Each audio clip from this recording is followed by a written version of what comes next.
Whew. Wow, dude. Lindy End Zone in the building. What is going on, everybody? Thought I'd just create a stream instead. Uh, kind of got a quite a lot of stuff to talk about, man. Like I put in the thumbnail, man, Eagles fans.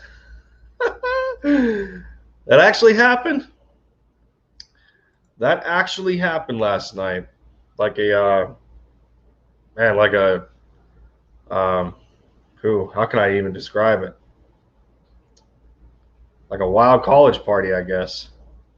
That had its ups and downs, and the up was way greater than the down.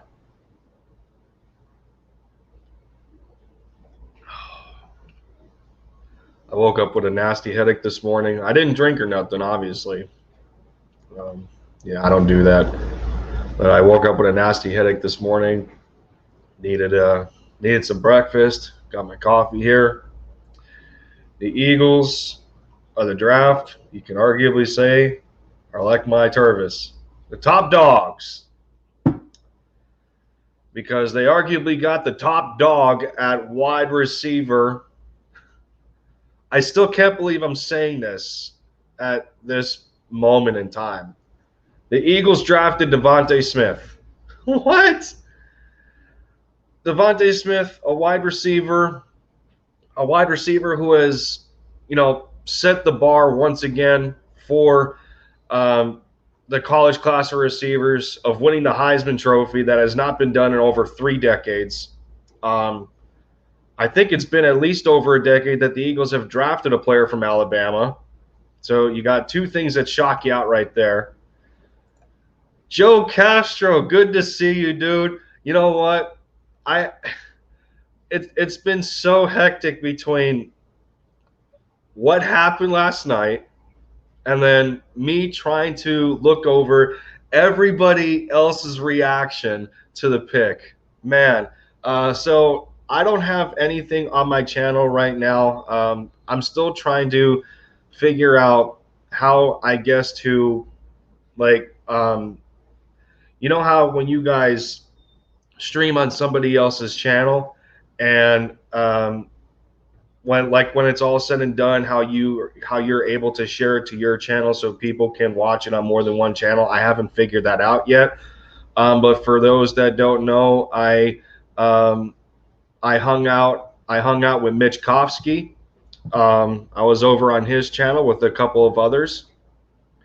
I think it's the Philly Sports Podcast, and it was Mitch's podcast partner. We had a blast over there, streamed for about 3.5 hours. Mitch was tired at the end of it all, and I don't blame him. He had a podcast earlier.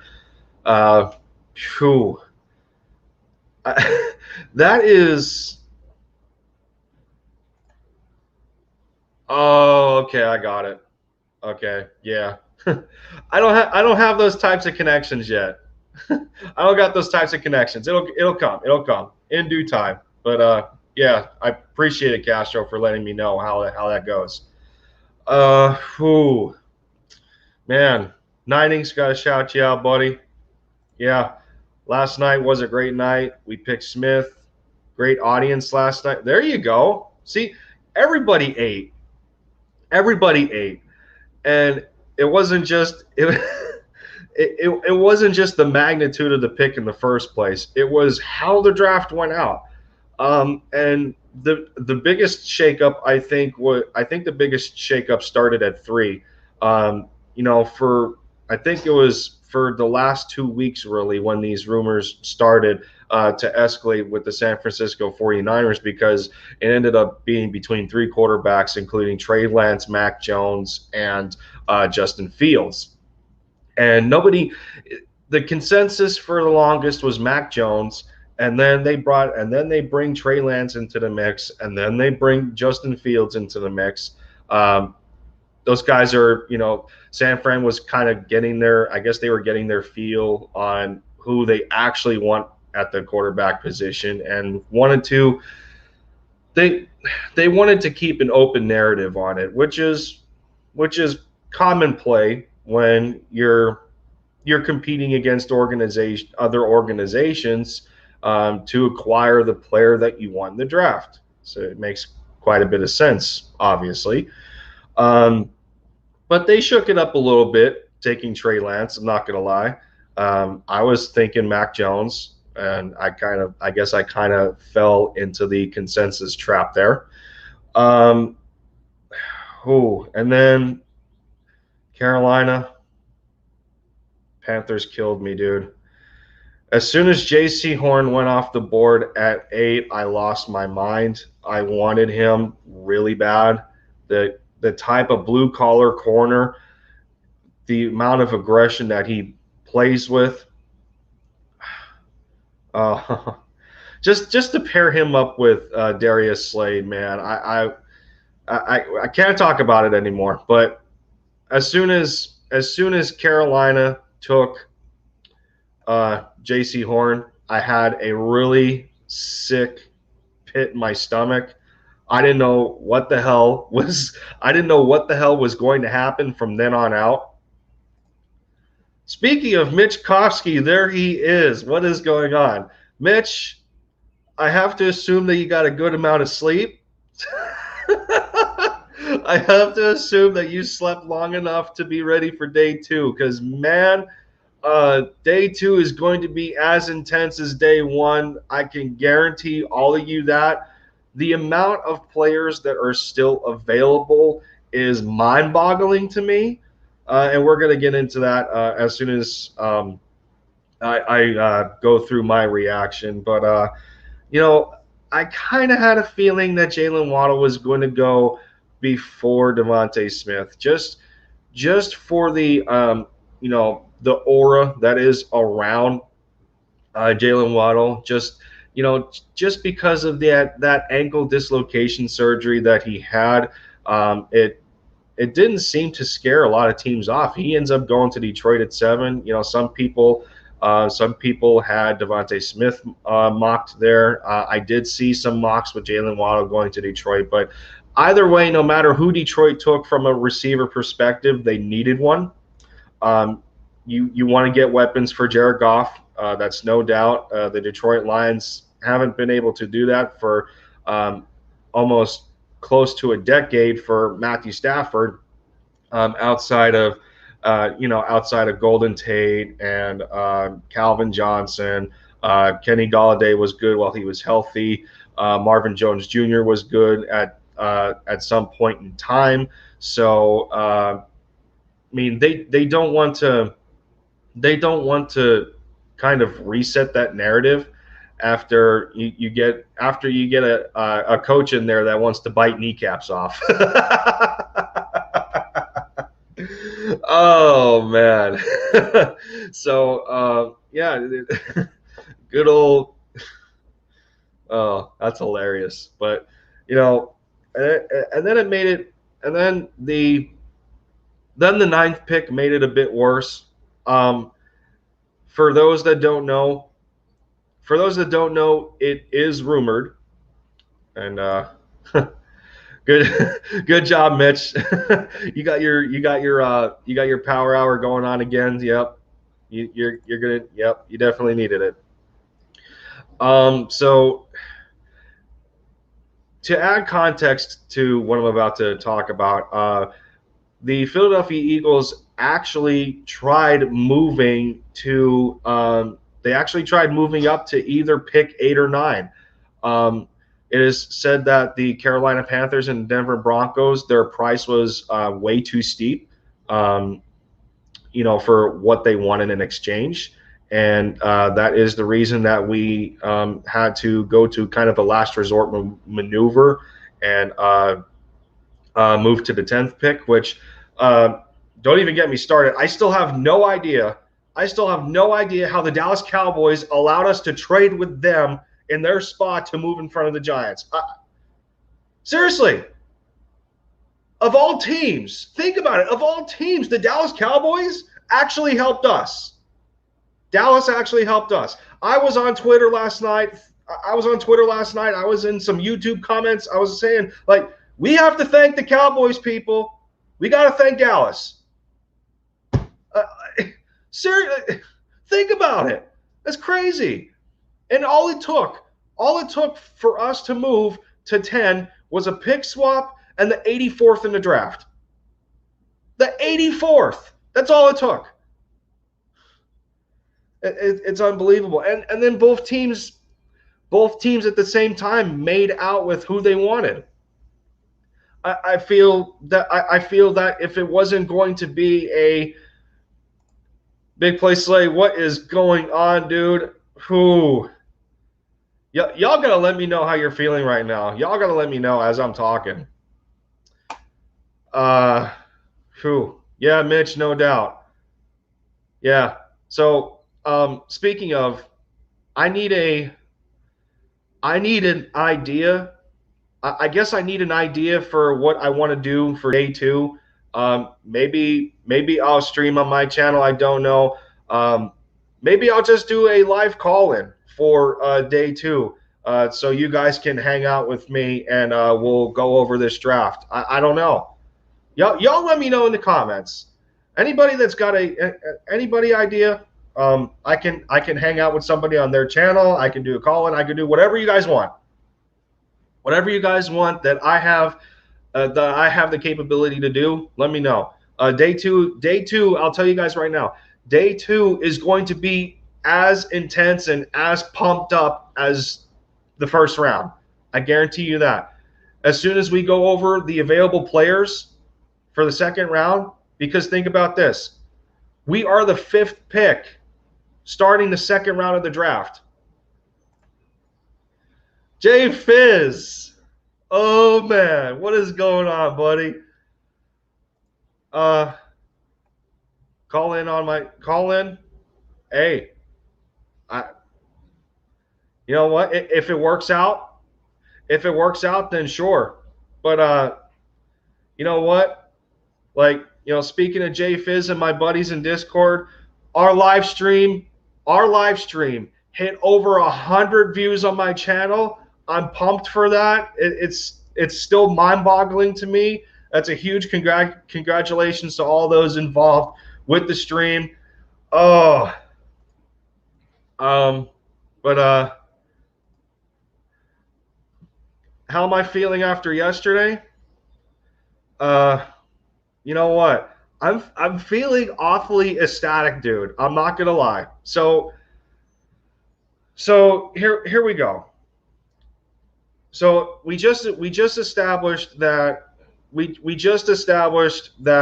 after the 9th pick, being that we weren't able to trade up with the Panthers or the Broncos, and it makes sense. It makes sense at the same time as to why we weren't able to trade with Denver as well, because it seemed that Denver was locked in on helping that secondary, and it makes sense.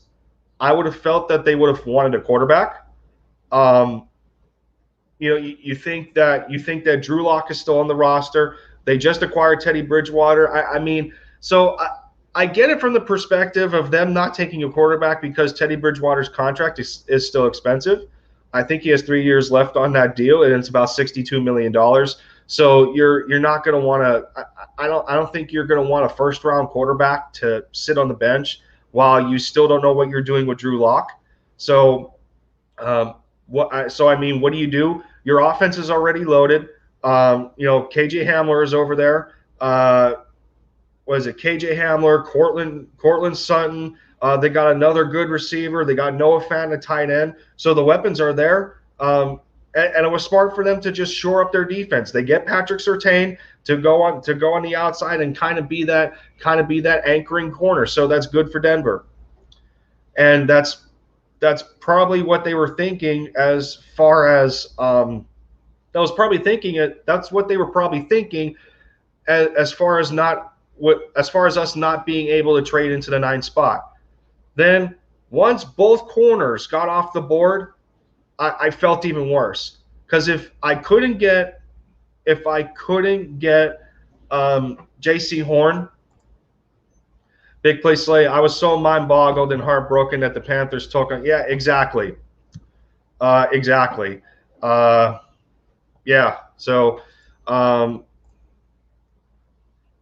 yeah, I know. I'm gonna I'm gonna check out as many content creators' videos as possible. I definitely will. I'm gonna get to it. You know what? Let me see here. So okay. So I mean, I guess the voting is in. I guess the voting is in.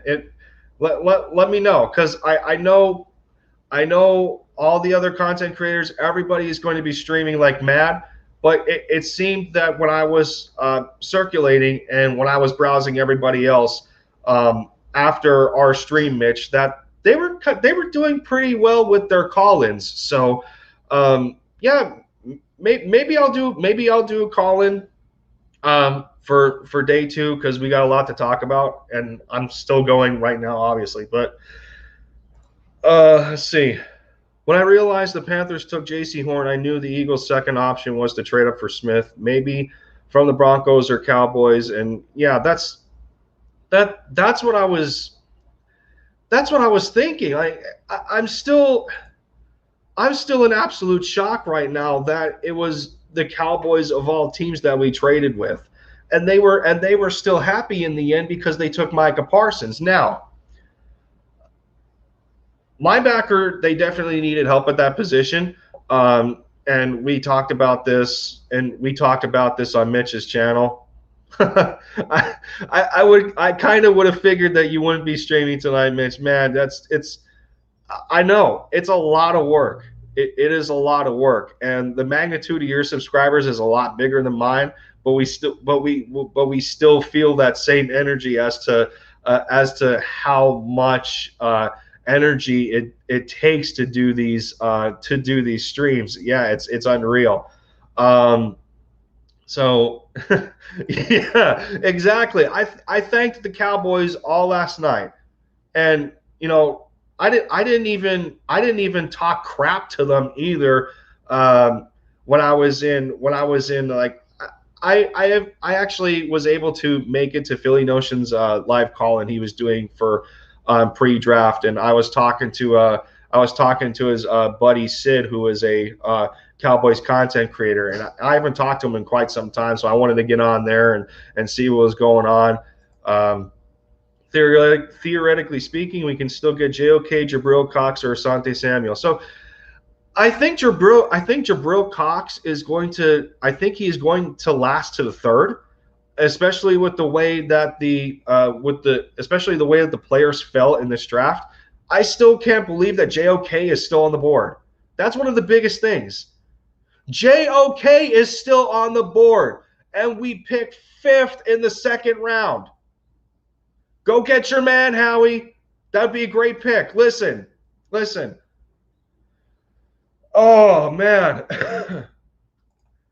So, yeah. Hunter, Devontae Smith. Dude, I loved your reaction last night. I had to see it. Your reaction was priceless last night, dude. Everybody, listen. We all know that I wanted a corner at 12. We all know that I wanted a corner. I didn't care if it was J.C. Horn or Patrick Surtain. I wanted J.C. Horn first, but Patrick Surtain would have been a fantastic consolation prize. But this is what I didn't expect Howie Roseman to do. I did not expect him to go best player available. Think about that. For all the crap that we have been giving Howie Roseman as of late, for us to see him in that pre-draft press conference with Andy Weidel and Sirianni, he didn't even try to defend himself with the questions regarding like the dysfunction of his draft history. Think about that. He was sitting quiet in the weeds, waiting to prove everybody else wrong. I mean, seriously, that is what I have to assume. Like, seriously, did any of us expect Howie Roseman to do this? Be honest with yourselves. Did any of you expect Howie Roseman to do this? Drop it in the comments. Go ahead. I guarantee you that none of you expected this because I didn't. I expected us to make a smart pick. I knew it wasn't going to be defense. From the defensive line perspective, I knew it was going to be. I knew it wasn't going to be a defensive lineman. Wow. Yeah. Hunter saying, I convinced myself pre-pick that he was going to disappoint me. Yeah, I mean that's what he made it seem to Eagles fans as to what our expectations should be. Just another disappointment. It's unbelievable. It is unbelievable. Yeah. So according to Hunter, he feels, in his opinion, that the Chicago Bears won the first round. I mean, that could be true. That could be true. I mean, for what Chicago has dealt with for almost a decade, trying to figure out that quarterback position, Mitchell Trubisky, as up and down as he was, then you bring Nick Foles in, and then after Nick Foles, you bring in another quarterback who's just as old as Nick. That isn't really an upgrade. So it's like you still have Andy Dalton and Nick Foles on your roster, but Justin Fields for Chicago? That's beautiful. That's beautiful. They needed some clarity, and they needed some security at the quarterback position. For Justin Fields to fall that far, that has to be a match made in heaven for the Bears right now, and I can't imagine that no Bears fan is mad at this pick. Hunter got ahead to class, but great. Yeah, thank you, Hunter. You're always supportive, man. You're a great dude. You're a great dude. And I have to say, I have to consider you guys friends at this point, because that's how the Eagles content creator community is. I mean, honestly, we may not talk to each other. Some of us may not talk to each other outside of the realm of YouTube, but still, we're friends. It's like we're friends no matter what. It's unbelievable. So, but yeah, thanks, Hunter. I'll catch you later, man. That's right. Hey, Philadelphia is the city of brotherly love. Even though I don't live there anymore, I'm still somewhat part of the Philadelphia culture. I lived 2 hours north of Philly. I was on the right side. I was on the correct side of Pennsylvania, so I can say that much. I didn't live out west. I lived where I bled green. So let's see. If Denver gets Aaron Rodgers, it would be crazy. Yeah, see, that's the thing, though. You just traded for Teddy Bridgewater for, like I said, he has that $62 million contract attached to him. So you just acquired this guy, but how do you feel that you're going to move it again? Yeah, I mean, you could send him to Green Bay, but you just used assets to go get him. I don't know. That would be tough, honestly. Oh, Nining, stop it. Man, sports talk. Let's go, Burns. Philly Insider, Hunter. Oh, Jesus. How am I in company with these guys already? How am I in this? How am I in this company already? Come on. Put Castro in my place. There's other dudes that deserve it a little bit more than me, but I'm just humble. I'm just humble in myself. I gotta look to my inspirations first. That's just how it is. Who? Let me see. I don't know. They gave up a first next year for Justin, then having. I mean, well, I get it. I get it, Jay Fizz, but you have to think at the same time. Is Andy Dalton or Nick Foles the long-term answer for the Bears? I think at this point they want to hit the reset button. I don't know if either of them two are going to I don't know if either of them two are going to make a difference, especially when Chicago still they could still use some offensive weaponry. I think they only got like one decent receiver, so they're going to have to make those kind of adjustments or those kind of acquisitions, depending on how the draft falls, starting day 2, and then move forward from there. Rodgers will get the keys from Elway if he. Oh, of course he will, but of course Rodgers will get the keys. I think almost anywhere he goes that a quarterback is not necessarily established. Um, but at the same time, with everything that's going on drama-wise in Green Bay, I mean, uh, let's think about it, people. The Packers for what is it, 7 years in a row? No, not 7 years in a row. Six out of their 7 recent draft classes in the first round have been defense. I mean, what do you what how do you think Aaron Rodgers feels about that? It's another first rounder that they didn't invest into the offense. And I know defense consistently has been an issue from time to time for Green Bay, but when you're talking about offense, they could use depth on the offensive line to at least shore up some security for your franchise quarterback to be able to sit in the pocket and make some throws. Because outside of that first string on the offensive line, you talking a guy like David Bakhtiari leading the charge for that offensive line of the Packers. How are their reserves looking outside of the first string? You know what I mean? I mean, Aaron Rodgers offensively already has some good weapons. He has Aaron Jones. He has Valdez-Scantling. He has Adam Lazard. He's got Davante Adams. The weapons are there. It's just that there was too many times where his offensive line wasn't consistent enough.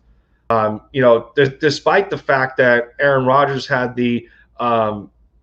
despite the fact that he had the MVP season that he did last year, but you have to imagine, for as disgruntled as Aaron Rodgers has been, for the Packers to take another defensive player again, it doesn't add up to me.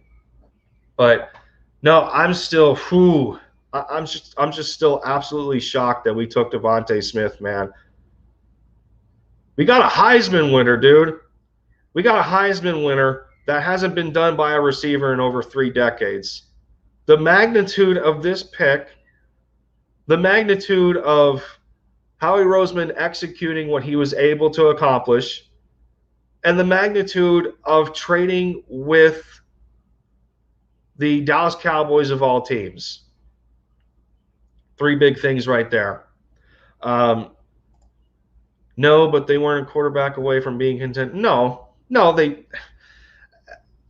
Yeah, I mean, you could say that, and of course that's regarding the other holes on that football team.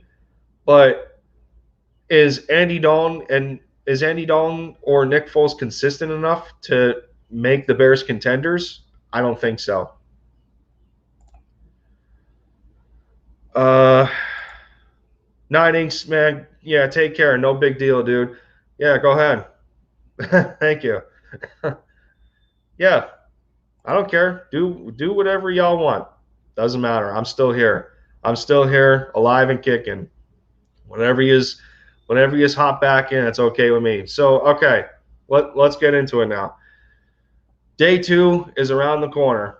Starts at 7 p.m. So, guys, let me know if I go with this call-in idea. I'll probably start it about a half hour early. unless you guys want me to start at 6, so we can hang out in the call in. I could make it 6:30. I can go either way. So yeah, no doubt. I'll have to see what I'll have to see what Tyler's up to. I know I think Tyler said that he just started posting videos on his channel. So yeah, I'll have to give him some support over there. But we we got to talk about this. We got to talk about this second round here because the amount of talent, um, the amount of talent that's still available. What other platforms do you have? So I only work off of 2 platforms, Birdman, for the moment. Obviously, my channel isn't necessarily big enough as far as expansion, but it could. I mean, it could help me get my voice out there. So it's for now. It's just between YouTube and Twitter. And Twitter, I have the same handle name. You can find me over there as Lindy Endzone as well. But so this second round is going to be ridiculous. So like I said, remember we pick in the 5th position.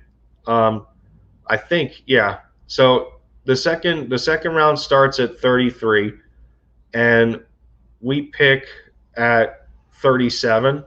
So like, yeah, 33, 34, yeah. So yeah, y'all already get it. But man, so we have to go over the best available players because this is ridiculous. The amount of talent that's still available that we could grab at 37, even if we don't trade up. And I know there's a lot of us wanting to trade up to get Jeremiah Owusu-Koramoah, or otherwise known as JOK to some that have a hard time pronouncing his name. A lot of us want to go up and take JOK.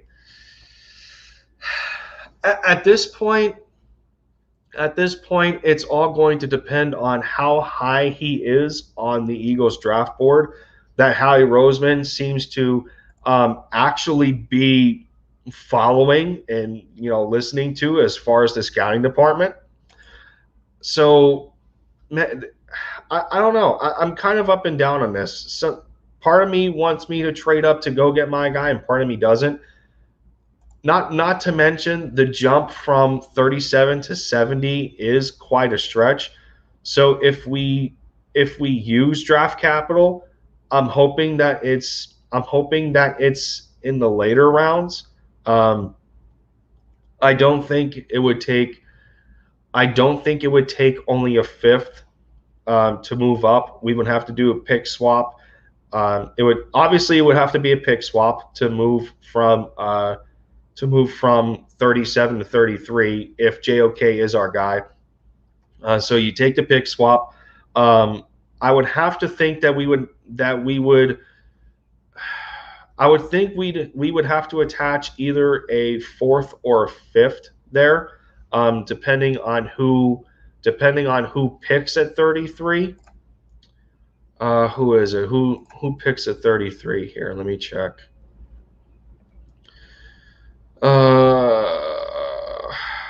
Who picks at 33? Let me see.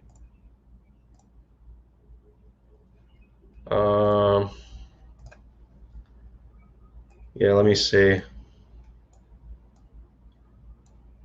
Who picks at 33?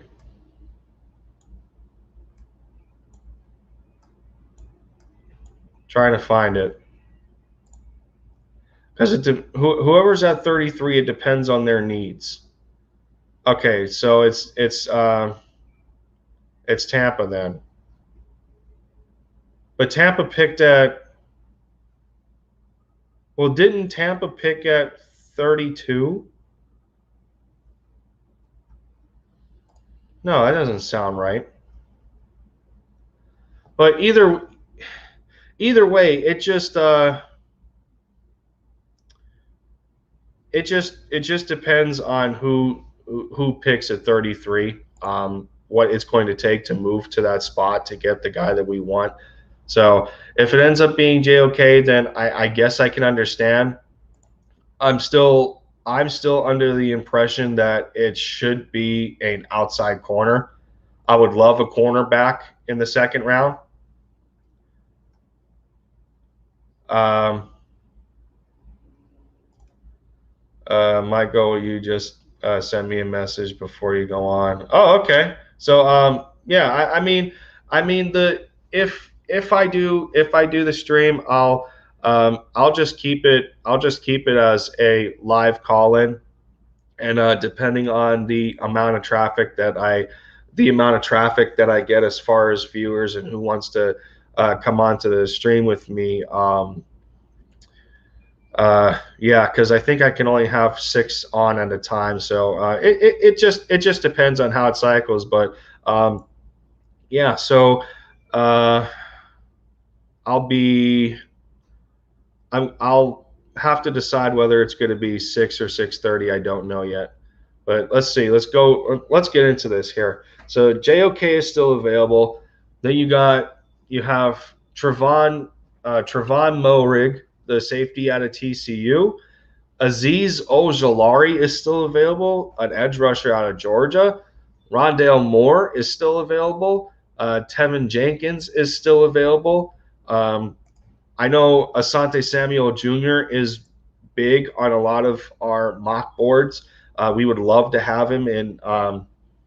We would love to have him in Philly, just because of the pedigree there. But I don't think he can play the outside. I think he's too short to play the outside. Christian Barmore is still available. Levi, I can't even. That's a hard last name to pronounce. The defensive tackle out of Washington, Levi, he's still available. Joseph Osai out of Texas, edge rusher. Elijah Moore is still on the board. Richie Grant, the safety out of UCF. Terrace Marshall Jr. I know a lot of people wanted him in the second if we weren't going to go with a receiver in the first. So I definitely don't see us double dipping at receiver, so that's not going to happen. Tyson Campbell, the corner from Georgia, that would be a nice pickup. We need some guys, we need some outside corners. We definitely need outside corners. So I'm really hoping it's a corner here in the second. We have to address the position, man. I know how bad linebacker can get, but the depth there at linebacker, even with guys only on a 1-year deal, the depth is still better than it is at corner. Let's not forget that. The depth at linebacker is still better than the depth at cornerback. So, in my opinion, I would rather a corner at 37 than I would a linebacker. I think we can still get a decent linebacker in the third, based on how the draft board fell from round 1. So, I mean, as far as these corners go in the second round here, Asante Samuel Jr., Tyson Campbell, Ifeatu out of Syracuse, Kelvin Joseph. He is more so of a project. There's some lack of experience there. The corner out of Kentucky, he's still there. Very, very good corner though. Either way, Aaron Robinson. I think Richie Grant's teammate out of UCF. He's still there. So I mean, there's still a good amount of corners available, and while you got guys like Elijah Molden and what is it, Cameron Bynum and Kerry Vincent Jr. and LSU corner. While some of those may be a reach at 37, the depth at corner in the draft is still very good. But as far as linebacker goes, I mean, the guy ranked at 77 is Jabril Cox, and you got so like Jabril Cox, Nick Bolton. Nick Bolton is in there. Obviously, he's a little bit undersized, but he can still get the job done. Baron Browning is still there. Oh, and let's not mention, um, not to mention my X factor position being tight end. Pat Freiermuth is there, baby Gronk. Pat Freiermuth is still available. While I don't see us going tight end in the second, while I don't see it, I would still love the idea of pairing Pat Freiermuth with Dallas Goedert. Walker, get in here. Lay down. Go lay down. Go lay down. You're not gallivanting. Thank you. Oh, you need to relax. My dog trying to run all over the apartment for whatever reason. You oh good. You dropped a Premier Castro. Good. All right. But no. Yeah, dude, I was just going over all the picks still available that we can work with in the second round. So it's like I have to get some of y'all's opinion. Are you guys under the impression that we should trade up in the second to grab a guy like JOK, or is the fact that there's a lot of talent still left on the board and that's available, that we're okay with staying at 37, even if JOK gets picked by somebody else? Like I said, there's a lot of cornerback depth left. I don't know if some of it is going to reach 70. That's the only issue that I'm working with here. But at 70, there's still great linebacker prospects, and you can maybe say the same for corner.